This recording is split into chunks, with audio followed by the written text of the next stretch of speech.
여러분의 인생에서 여러분이 살았던 모든 인생을 통틀어서 여러분이 만졌던 것 중에 가장 더러운 것이 있다면, 여러분이 이게 터치하고 만졌던 것 중에 가장 더러운 것이 있다면 뭐가 떠오르시나요?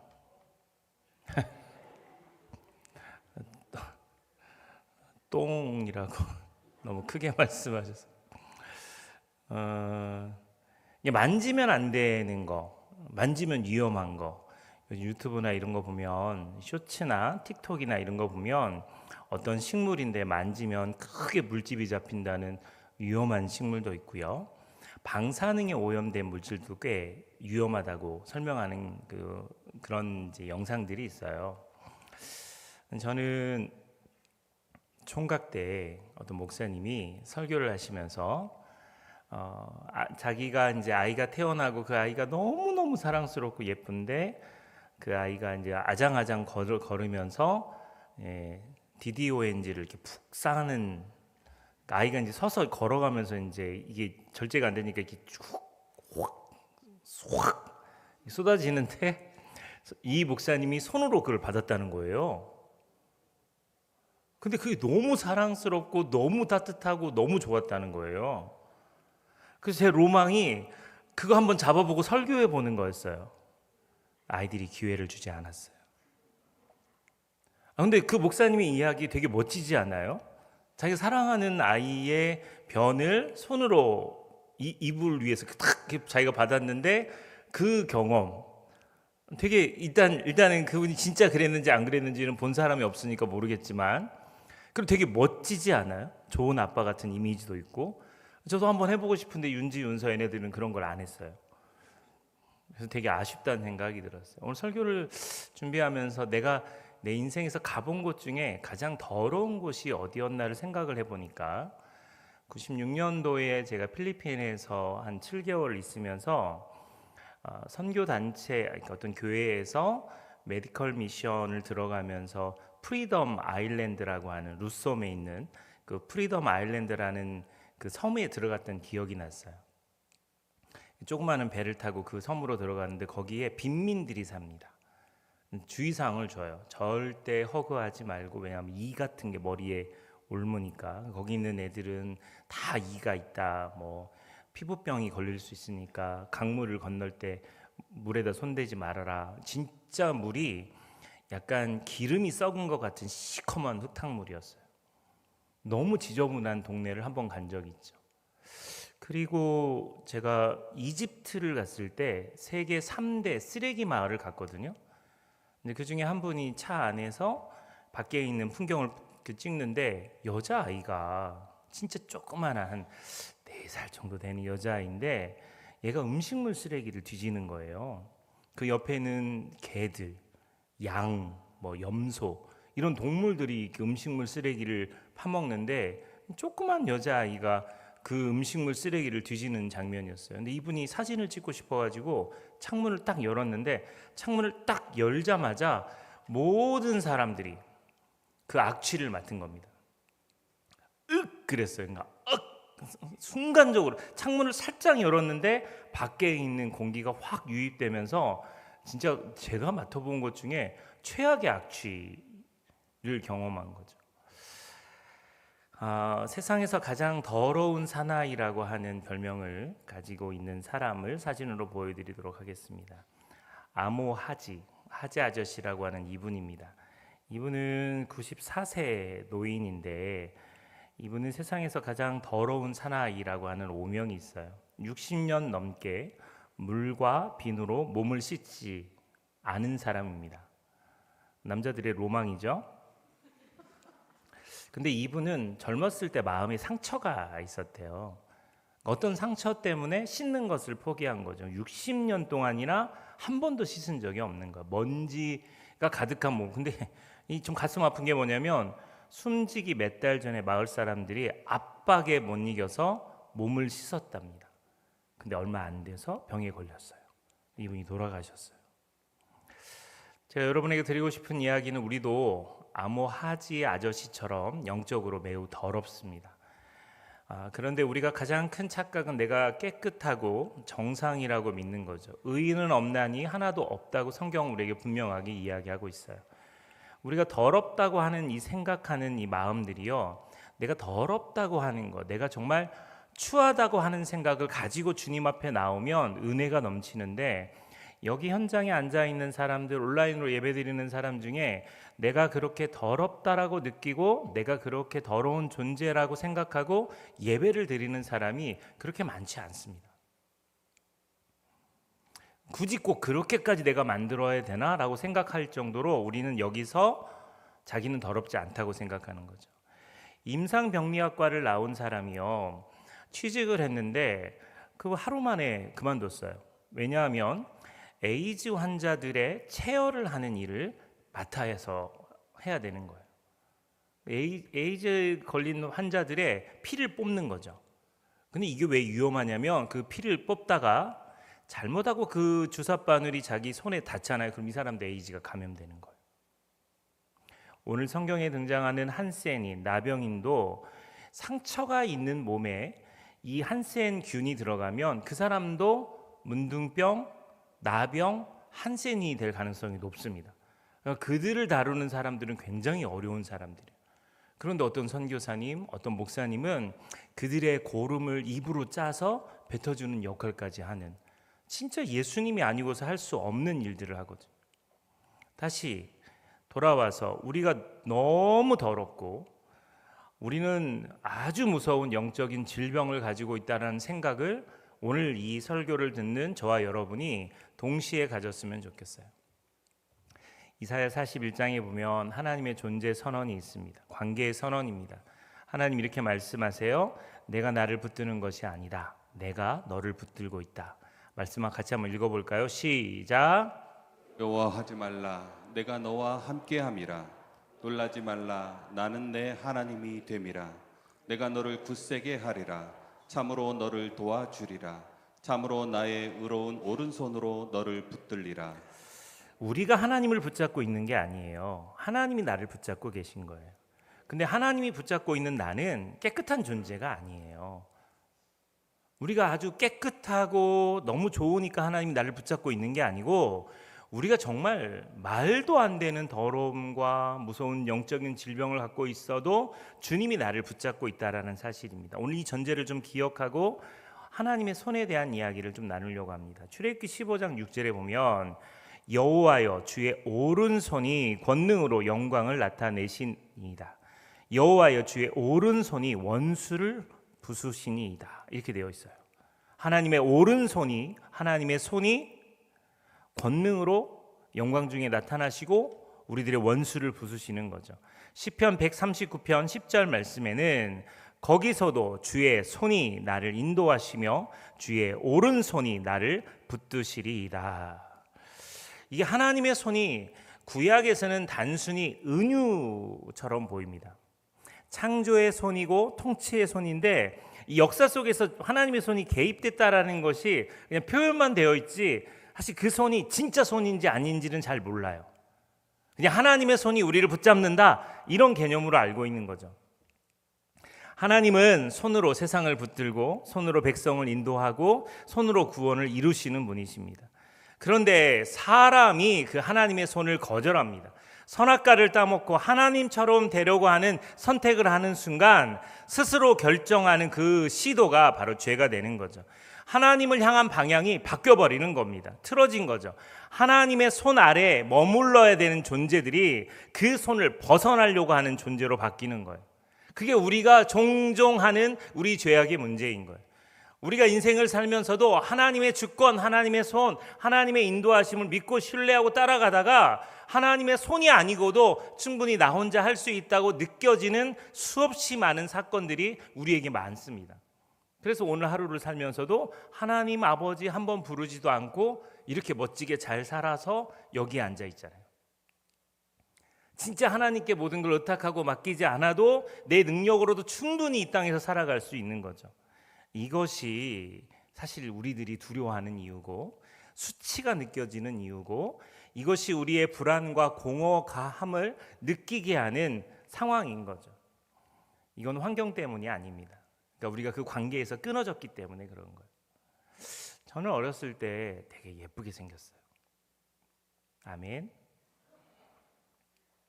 되게 예쁘게 생겼어요. 사실 제 동생이 더 예쁘게 생겼는데 제가 이제 신태인이라는 곳에서 살았을 때, 전라북도 신태인에 살았을 때 옆집 아주머니가 저를 양자 삼았어요. 저에게는 어머니가 둘 있어요. 그래서 항상 가짜 엄마라고 부르는 아주머니가 계세요. 저희 어머니가 제 동생을 임신했을 때, 만삭이었을 때 제가 복숭아를 먹다가, 복숭아인지 무슨 씨인지는 잘 모르겠어요. 근데 복숭아라고 들었으니까 그 복숭아를 먹다가 씨를 제가 목에 걸렸대요.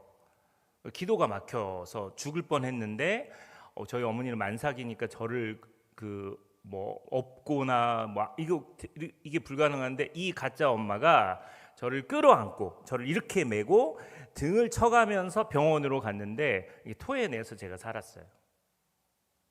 저 어렸을 때 죽을 고비가 있었습니다. 너무 감사하죠. 근데 그분께 받았던 그 사랑이 꽤 어렸을 때 한 3살, 4살 그쯤인데도 머릿속에 생생히 기억나요. 제가 진짜 좋아하는 식사가 있는데 한 여름이었던 것 같은데 그 쌀밥에 찬물을 이렇게 부어가지고 그거를 이렇게 차갑게 만든 다음에 잘 익은 열무김치를 크기에 맞게 잘라가지고 그분이 수저에서 이렇게 저한테 먹여주신 게 있어요. 제 인생에서 그때 그 밥이 진짜 맛있었어요. 오늘 집에 가서 드셔보세요. 진짜 그렇게 맛있는 밥이 없어요. 그분이 그 김치를 어떻게 잘랐냐면 입으로 잘랐어요. 가위로 자른 게 아니고 입으로 잘라가지고 그거를 이렇게 빼서 놓고 이렇게 하는데도 더럽다는 느낌도 없고 되게 맛있었어요. 대학생인 여러분의 자녀들에게도 한번 그렇게 먹여보세요. 애들 토하고 난리 나겠죠? 근데 이제 문제는 뭐냐면 제가 어렸을 때 그분이 참 저를 예뻐하셨거든요. 초등학교 때도 나 신태인 갈래? 진짜 엄마한테 갈래? 뭐 그러면서 저 혼자 그 집에 가서 며칠을 산 적도 있어요. 어린 아이였을 때 제가 너무 사랑스럽고 귀엽게 생겼을 때 저를 좋아라 해주셨어요. 근데 제가 성인이 된 다음에, 대학생이 된 다음에, 신학생이 된 다음에 그분을 찾았어요. 그리고는 그 집에 놀러를 갔어요. 근데 제가 느낀 느낌이 어렸을 때 저를 진짜 아들처럼 귀엽고 사랑스럽고 예뻐라 하셨는데 제가 신학생 지금 이 얼굴이 아니에요. 안경은 이따만하고요. 얼굴은 여드름 투성이고요. 머리는 막 곱슬곱슬 파마가 된 것처럼 생기고 그리고 50kg, 54kg 했으니까 아주 깡마른 췌장암 말기 환자? 이런 느낌의 아이가 이제 청년이 됐지만 찾아갔는데 그분이 저를 싫어하는 게 느껴지더라고요. 저 무서워하는 게 느껴지더라고요. 성인이 돼서 가니까. 이게 무슨 말인지 아시죠?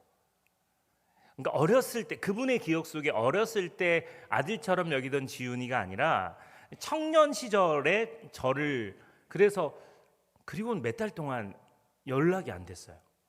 그리고 그게 몇 년 동안 이어져요.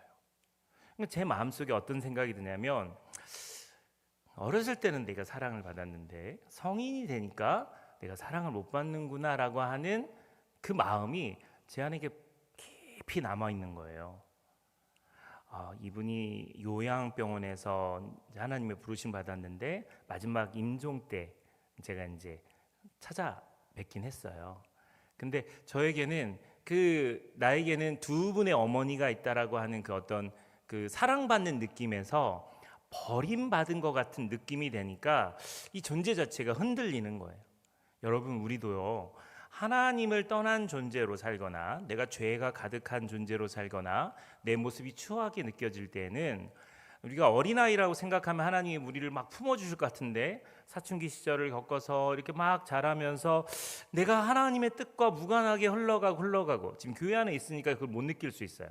방황하고 갈등하고 술 담배 먹고 뭐 나쁜 사람들과 어울리고 하나님은 전혀 기억을 못하고 예배 안 드리는 상황이 있다면 어쩌면 제가 느꼈던 그 어머니에 대한 섭섭함, 그 마음이 가득할 수 있는 거죠. 구약의 하나님이 그렇게 우리를 존재하시고 우리에게 존재하시고 우리에게 다가오시는 하나님의 섭리, 하나님의 통치, 하나님의 기적이 하나님의 손으로 막 임재하셔서 전쟁에도 승리하고 원수들을 이기고 막 이런 일들이 벌어지는데 그게 되게 멀게 느껴지는 거예요.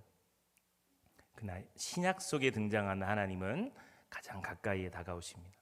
요한복음 1장 14절에 말씀이 육신이 되어 우리 가운데 거하심에 이제 그 하나님의 손이 역사를 움직이던 그 섭리, 통치, 기적이 신약에서는 완전히 다른 방식으로 다가오는 거예요. 그 손이 진짜 육신이 되어서 우리 가운데 오시는 거예요.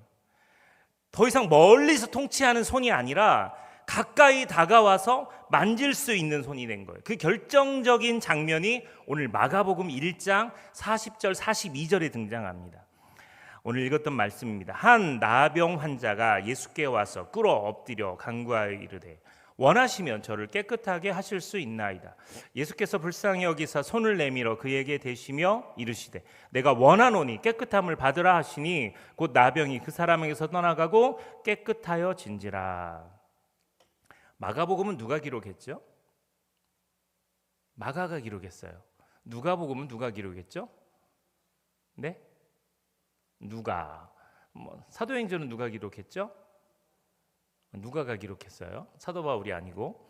근데 마가복음을 기록한 마가는 베드로의 영적인 아들이에요. 그러니까 베드로를 통해서 예수님의 일대기를 기록할 수 있는 거죠. 마태복음, 누가복음 처음에 시작하는 1장에 뭐가 나오는지 아세요? 나실 텐데 족보가 나와요. 족보가. 요한복음에서는 로고스 대신 예수님이 빛으로 오신 이야기가 등장해요. 근데 오늘 본문의 마가복음에서는 갑자기 사건 하나가 툭 튀어나오는데 나병 환자 이야기예요. 지금 마가복음 1장 이야기잖아요. 보통은 이렇게 앞에서 막 전개가 되다가 예수님이 공생애를 시작하면서 이제 환자들을 고치거나 그러는데 지금 여기서는 뜬금없이 갑자기 나병 환자 이야기가 등장해요. 마가복음은 이 마가가 주로 로마 이방인들, 특히 로마 성도들에게 복음을 증거하기 위해서 기록했어요.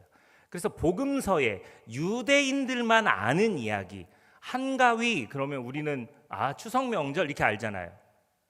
튀르키예 형제들에게 한가위 그러면 가위 이렇게 생각하죠. 그들은 사실은 가위라고 하는 단어를 알지만 한가위가 추석이랑 연결될 때에는 뭔가 설명이 필요한 거예요. 그래서 마가복음에 보면 마가복음 7장 3절 4절에 보면 마가가 이방인인 로마 사람들에게 친절하게 바리새인들은 손을 잘 씻는다. 바리새인들은 시장에 돌아와서 물을 뿌리지 않고서는 먹지 않는다. 이런 이야기를 설명해줘요. 그러니까 이런 거 설명 없어도 유대인들은 당연한 거예요. 이거는.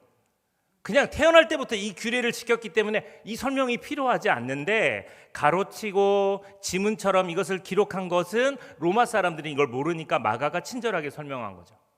또 아랍어를 번역해 줍니다. 마가복음 5장 41절에 우리가 하는 달리다굼이라고 하는 말도 번역하면 곧 내가 내게 말하는 소녀야 일어나라 이렇게 번역해 줘요. 또 마가복음 15장 34절에 엘리 라마 사박다니도 번역해 줍니다. 그러니까 마가는 철저하게 로마 사람들, 이방인을 대상으로 그것을 설명하고 있어요. 그러니까 마가복음에서 마가가 하고 싶은 이야기는 예수님은 이런 사람이다라는 걸 설명하고 싶은 거예요. 예수님은 이런 사람이야라는 것을 설명해 주고 싶은 거예요. 그래서 마가복음 1장에서만 하늘에서 이는 내 사랑하는 아들이다라고 하는 메시지가 있었고 광야에서 시험을 이겼고 예수님이 말씀하셔서 가르치셨는데 그 권위가 대단하고 귀신을 쫓아내시고 영적인 권세를 나타내고 병을 고치시고 능력을 드러내셨다라는 이야기를 설명하고 있는데 뜬금없이 갑자기 치유 사건 하나가 툭 튀어나오는데 마가복음 1장 40절 42절에 나병 환자 이야기인 거예요. 다시 한번 읽어드릴게요. 한 나병 환자가 예수께 와서 꿇어 엎드려 간구하여 이르되 원하시면 저를 깨끗하게 하실 수 있나이다. 예수께서 불쌍히 여기사 손을 내밀어 그에게 대시며 이르시되 내가 원하노니 깨끗함을 받으라 하시니 곧 나병이 그 사람에게서 떠나가고 깨끗하여진지라. 여러분, 우리가 잘 아는 것처럼 나병 환자 한센인 문둥병자는 당시 사회에서 가장 멀리해야 될 존재입니다. 율법적으로 접촉이 금지된 사람들이에요. 그리고는 사람들이 다가오면 나는 부정합니다라고 하는 이야기를 외쳐야 되는 사람이에요. 레위기 13장에 그걸 설명하고 있어요. 나병 환자는 옷을 찢고 머리를 풀며 윈 입술을 가리고 외치기를 부정하다 부정하다 이걸 외쳐야 되는 거예요. 사람이 다가오는데 부정하다 부정하다, 나는 더럽습니다 나는 더럽습니다 오지 마세요로 경고를 해야 돼요. 이게 율법에 나와 있는 말이에요. 그리고 46절, 병 있는 날 동안은 늘 부정할 것이라 그가 부정한즉 혼자 살되 진영 밖에서 살지니라. 우리 서상길 목사님, 김성령 목사님 부정해서 혼자 살아요. 고성원 목사님은 정결해서 가족과 같이 살고 일주일에 한 번, 두 번밖에 집에 못 가요. 나병 환자. 인도의 불가촉 천민이라는 말이 있어요. 달리트, 이 계급에 있는 사람들이 상층 계급 사람이 지나가면 피해야 돼요. 지금은 좀 많이 달라지긴 했어요. 물이나 음식도 같이 나눠 먹을 수 없습니다. 같은 공간에 들어가는 곳도 제한되어 있습니다.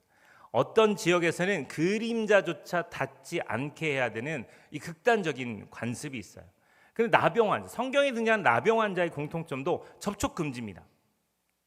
공동체에서 분리돼요. 그가 부정한즉 혼자 살되 징용 밖에서 살지니라 이렇게 되어 있어요. 또 부정하다라는 말을 외쳐야 돼요. 나는 더럽습니다 나는 더럽습니다. 누가 다가오면 나는 더럽습니다 나는 더럽습니다 이걸 외쳐야 되는 거예요. 여러분, 이게 불편한 정도가 아니고 이거는 사회적, 종교적으로 배제되는 거예요. 오지 마세요 저는 더러워요 이걸 말하고 살아야 되는 거예요. 완전히 끊어진 상태예요. 사회적으로 격리된 상태예요. 종교적으로는 하나님께 버림받은 존재입니다. 관계적으로도요, 자기가 자식을 보고 싶어도 못 봐요. 아내를 만나고 싶어도, 남편을 보고 싶어도 끊어진 사람이에요. 그냥 자신의 존재는 부정하다 부정하다, 더럽다 더럽다라고 말하는 사람입니다. 완전히 끊어진 상태예요. 여러분, 우리가 그래요. 겉으로는 괜찮은 것 같은데 부족해요. 나는 안 된다라고 느껴져요. 나는 이런 상태, 사람들이 봤을 때는 아무 문제 없는 것처럼 보여요. 앞에서 찬양할 때도, 앞에서 설교할 때도, 셀리들과 함께 나눌 때도 사람들은 전혀 나의 문제를 볼 수가 없어요. 여러분, 사람 마음속은 몰라요. 그 사람이 도대체 어떤 생각을 갖는지 모른다고. 그 사람은 씩 웃으면 아무 일이 없는 것처럼 보이는 거죠. 그런 영적인 상태가 우리 안에 있는 겁니다. 그런데 예수님께서 그 사람에게 나타나신 거예요. 40절에 보시면 한 나병 환자가 예수께 와서 꿇어 엎드려 간구하여.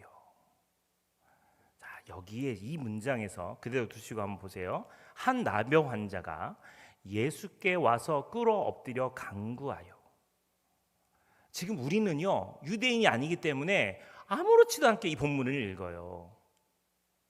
이 사람 예수님 앞에 오면 안 돼요. 단절된 사람이잖아요.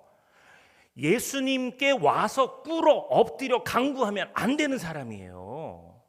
그래서 어떤 무리들은 멀리 서서 다윗의 자손 예수여 우리를 불쌍히 이렇게 말해야 되는 거예요. 이 사람 지금 예수님 앞에 온 거예요. 이 사람 이렇게 왔을 때 주변에 있는 사람들이 이런 미친 그러면서 돌을 던져서 이 사람이 돌에 맞아 죽을 수도 있어요. 왜냐하면 스스로 부정하다고 외쳐야 될, 스스로 나는 더럽다고 말할 사람이 지금 예수님 앞에 온 거예요. 예수님 발 앞에 꿇어 엎드린 겁니다. 여러분, 이게 진짜 기도하는 사람의 자세예요.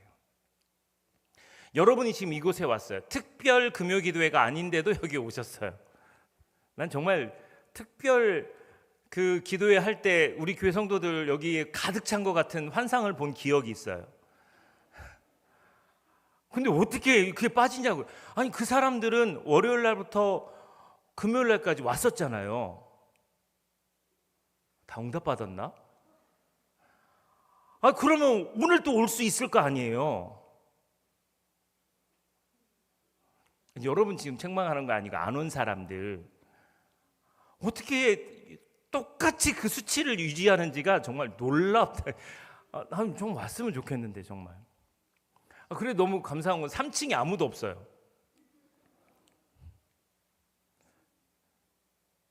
왜 사람 참 진짜 여러분이 제가 여러분 얼굴 보면 그렇게 절박한 기도도 없는 것 같아요. 표정 한번 지어보세요. 절박해요? 한 분 계세요, 한 분. 부부 관계가 안 좋은 것 같아요. 예? 아멘이라 그랬어요? 노멘이라 그랬어요? 노멘? 네, 노멘이래요. 부부 관계 문제는 아닌 것 같아요. 여러분, 이 사람이 예수님 앞에 나올 때는 목숨 걸고 나온 겁니다. 야, 예수님 앞에 나와가 꿇어 엎드려 있는 이 사이에 돌 맞아 죽을 수도 있고 건드릴 수도 없어요. 이 사람 끌고 갈 수도 없어요. 나병 환자잖아요. 한센인이잖아요. 그러니까 사람들이 피하면서 돌을 들어서 던질 수 있는 상황이에요. 근데 이 사람은 정말 믿음이라는 거 하나 가지고 자격은 갖추어지지 않았지만 그 절박함으로 주님께 나오는 거. 원하시면 저를 깨끗하게 하실 수 있습니다. 아니 넌 더러우니까 오면 안 돼. 너는 이미 더럽고 너는 하나님께 벌을 받았고 분리됐으니까 너는 오면 안 돼. 분명히 그렇게 말할 수도 있는데 원하시면 저를 깨끗하게 하실 수 있습니다. 이렇게 이야기하고 있는. 근데 예수님이 어떻게 하시냐면 마가복음 1장 41절에 예수께서 불쌍히 여기사 손을 내밀어 그에게 대시며라고 되어 있어요. 이건 단순한 행동이 아니에요. 율법적으로 금지된 행동입니다. 예수님이 터치하잖아요. 예수님이 부정해지는 거예요. 종교적으로도 부정해지는 행동이에요. 그를 만지는 순간 예수님도 부정해져요. 그럼에도 불구하고 예수님이 손을 내밀어요. 자 보세요. 제가 지금 나병 환자인데 예수님이 손을 이렇게 뻗어요. 그러면요, 제가 진짜 나병 환자면 저는 반사적으로 뒤로 물러날 거예요. 만지면 안 되거든요. 예수님이 손을 뻗을 때 그냥 가만히 있을 수 있는 상황이 아니에요. 이렇게 반응해야 당연한 거예요. 이 사람 입장에서는 그 누구도 자기에게 터치한 적이 없는 거예요. 아무도 내 몸에 손을 댈 수 있는 사람이 없어요. 그러니까 이 사람은 만약에 예수님이 이 사람의 병을 낫게 하지 않는다 하더라도 예수님이 자기를 터치한 것만으로도 어마어마한 감동이 됐을 거예요. 안 그러겠어요? 자기가 나병 환자 한센인이 되고 난 다음에 그 누구도 자기에게 스킨십을 한 적이 없어요. 근데 지금 예수님이 자기를 만졌잖아요. 말씀이 먼저가 아니에요. 깨끗해질지어다 하고 그의 몸에 손을 대니가 아니에요. 그의 몸에 손을 먼저 대시고 난 다음에 말씀으로 그를 치유하신 거예요. 그러니까 이 사람 입장에서는 예수님이 손을 뻗은 것 자체가 이 사람 자신에게 어마어마한 사건인 거예요. 그런데 이 사람에게만 손을 뻗은 게 아니라 주님이 그런 더러운 우리에게 손을 뻗으시는 겁니다. 진짜 나병 환자는 움찔했을 거예요. 완전 이 사람 몸을 피하지 못했다면 완전 얼음이 됐을 거예요. 이분이 왜 나를 만지지? 거룩함 자체가 우리에게 다가오는 순간 사실 우리는 더러운 우리가 그 거룩함을 받아들일 입장이 아닌 거죠. 이 시간 우리가 가져야 될 마음의 태도가 하나님 더러운 나라도 만져주세요. 부정한 나라도 만져주세요. 하나님은 우리를 만지시기를 원하세요. 하나님은 정말 우리를 만지시기를 원하세요. 그래서 우리는 하나님의 손이 우리에게 다가왔을 때 너무너무 절박하고 감사한 마음으로 그걸 받아야 되는 거예요. 근데 내가 잘나서 내가 거룩해서 깨끗해서가 아닙니다. 제가 맨 처음에 이야기했던 것처럼 이 세상에 더러운 것은 천지예요. 만지면 위험한 것도 많아요. 에이즈 환자 여러분 개인적으로 만나보신 적 있어요? 저는 있어요. 그 사람하고 만나서 얘기할 때도 사실은 불안했어요. 이 사람 뭐 대화하다가 침이라도 한번 튀어서 내 입에 들어가면은 공기 중에도 전염되는 거 아닌가? 이런 코로나 시절에 경험해봤잖아요. 크루즈 하나에 코로나 환자 한 명이 크루즈 전체를 감염시킬 수 있는 게 그게 질병이거든요. 한센인도 굉장히 무섭습니다. 그러나 전 세계 한센인들이 거의 사라지고 있어요. 치료약이 개발됐기 때문에 한센인들이 사라지고 있습니다. 그럼에도 불구하고 예수님 당시에는 그게 아니잖아요. 근데 진짜 예수님께서 그의 몸에 손을 대는 그 순간은 너무너무 감격적인 순간이라 말씀을 맺겠습니다. 하나님이 포기하지 않아서 내가 깨끗해서 우리가 여러 가지 생각을 해요. 근데 우리는 더러워도 주님이 우리를 깨끗하게 하기 위해서 우리를 만지세요. 다시 좀 정리하면 우리가 더럽다는 생각을 안 가져요. 우리가 부정하다는 생각을 안 가져요. 진짜 우리의 마음 중심을 보시는 주님께서 우리를 보실 때 우리가 깨끗한 사람인가요? 나는 자연인이다 하는 사람들은 산 위에 사니까 죄질 일이 별로 없겠죠. 근데 일상에 살아가는 사람들은 죽이고 싶은 사람도 있고 죽도록 미워하는 사람도 있을 수 있어요. 크고 작은 감정의 변화들이 있습니다. 그래서 마음이 늘 편안하지 않습니다. 불안해요. 두려움에 쌓여 있을 때가 많아요. 조금만 재정적인 문제가 생기면 어쩔 줄 몰라 합니다. 그게 하나님의 손을 떠난 인간이 느끼는 당연한 감정들이에요. 하나님의 주권 아래에 있는 우리들은 하나님의 강력한 오른손이 나를 붙잡고 있기 때문에 두려워하거나 불안하거나 염려와 근심을 가지면 안 되는데 가지지 않는 척만 해요. 사실은 무서운데, 사실은 답답해 죽겠는데,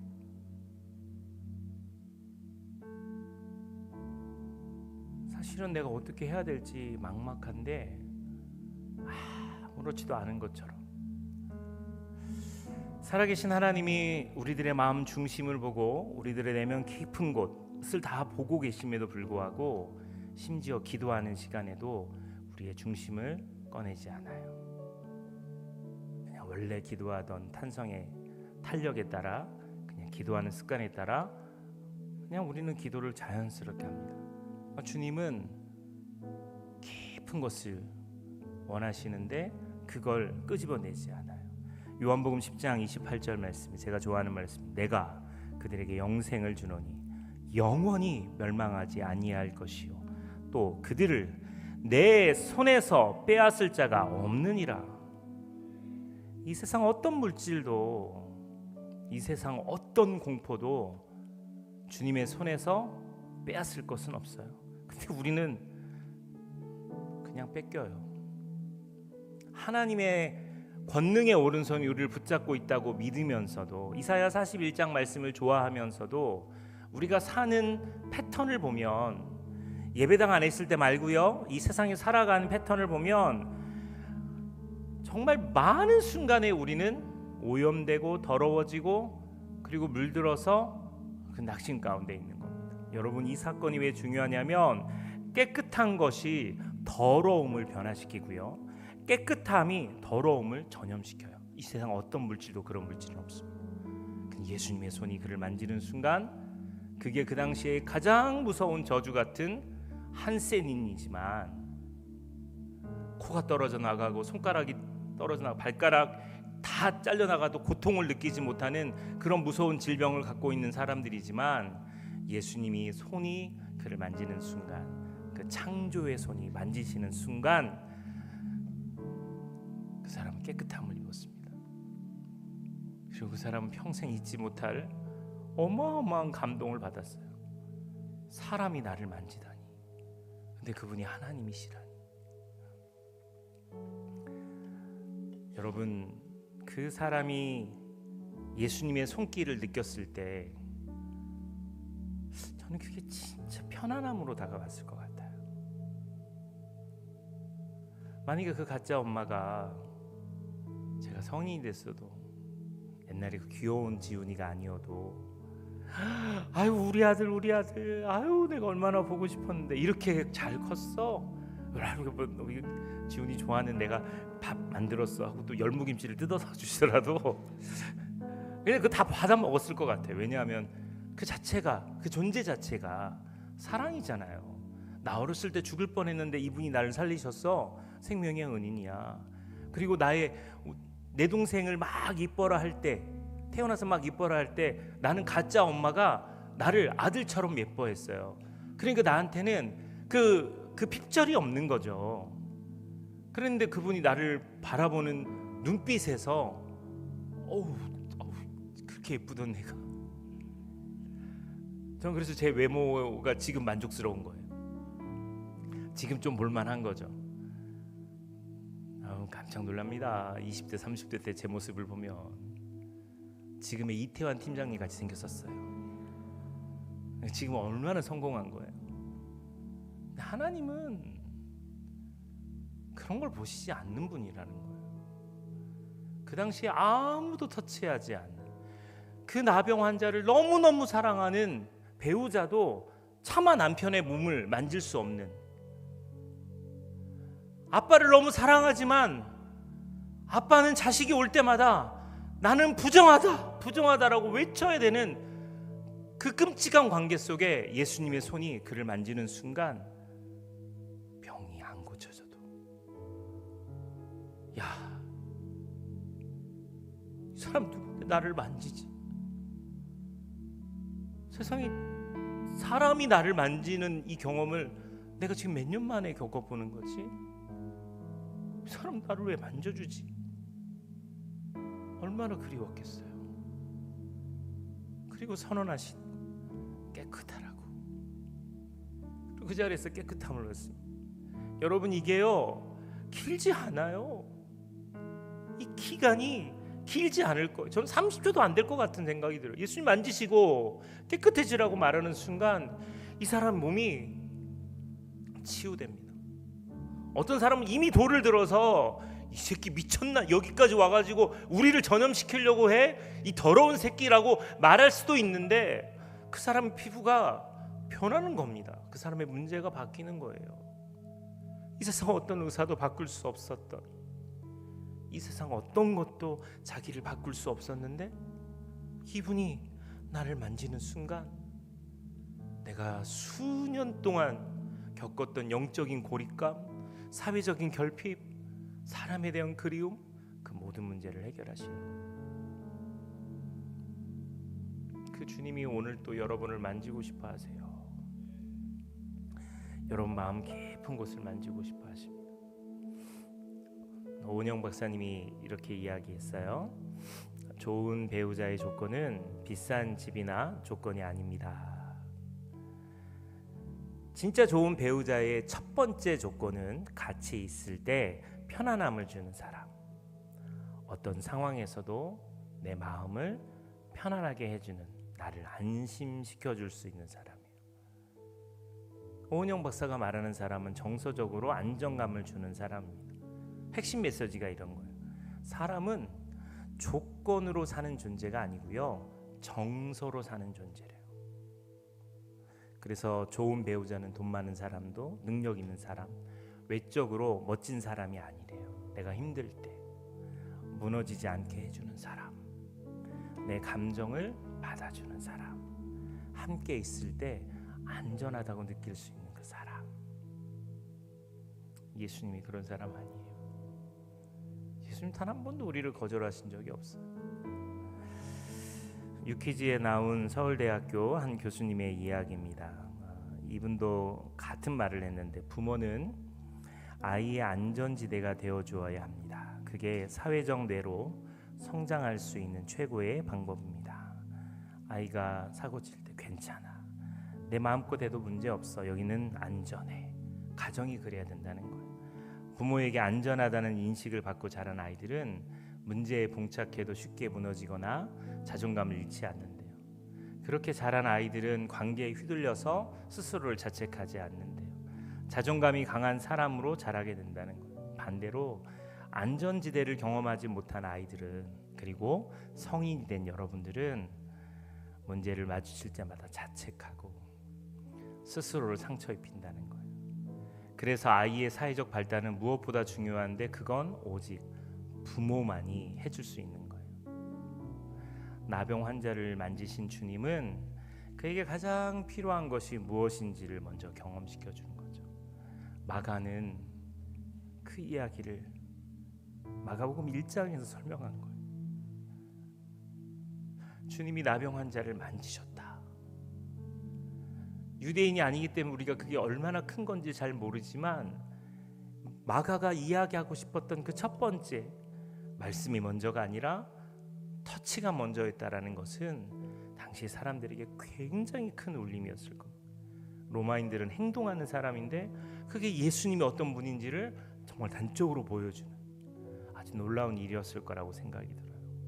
오늘 하루 피곤해 지쳐오신 여러분, 물질의 문제, 자녀에 대한 문제, 자기 자신에 대한 어떤 낮은 자존감, 열등감 그런 것이 가득 쌓여서 오신 여러분, 잘 오셨습니다.